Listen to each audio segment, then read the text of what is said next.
Back in the early 90s, I came across the book Emotional Intelligence. And this is a very popular principle and series of principles and a process and training and books and everything. It's very popular in business. And today I was thinking on the hike, what if the whole concept of emotional intelligence is actually backwards?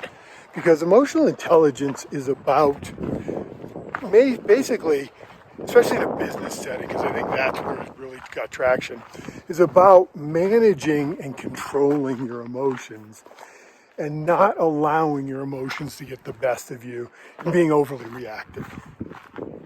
And basically using your logical mind as kind of the gatekeeper of your emotions. And Albert Einstein has a great quote that I think illustrates what I'm trying to get across here. And Einstein basically said, the intuitive mind is a sacred gift, and the rational mind is its faithful servant. Yet we have created a society that favors the servant and has forgotten the gift. In other words, our intuitive mind, in my experience and in my understanding, is where our true power lies. And our intuitive mind is emotional. You know, it's our emotional body, where our logical, rational mind is our mental body.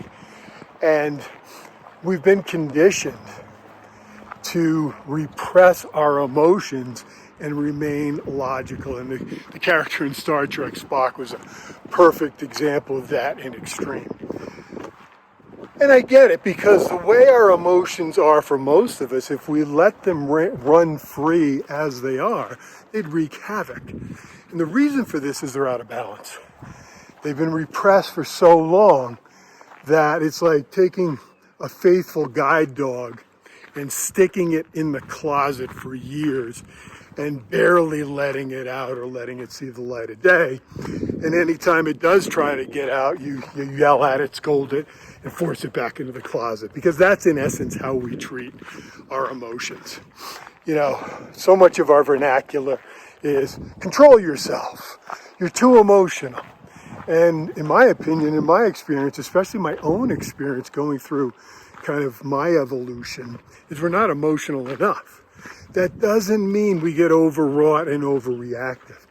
Because what I'm finding is, as I'm allowing myself in private to let my emotions express and to accept my emotions and bring them into the light of my consciousness, what's happening is they're balancing. And not only that, I feel myself changing. I feel myself more calmly centered. I feel myself able to discern the right thing to do in a situation better, because the logical mind can be a trap. There's a very interesting video called The Man with Two Brains, where a brain scientist is actually able to basically study the difference between the logical mind and the beginning of the emotional mind. And one of the things he discovered is the logical mind makes stuff up in its attempt to navigate life and give us a sense of control. It creates explanations and stories to explain things and justify things that these stories and explanations aren't true.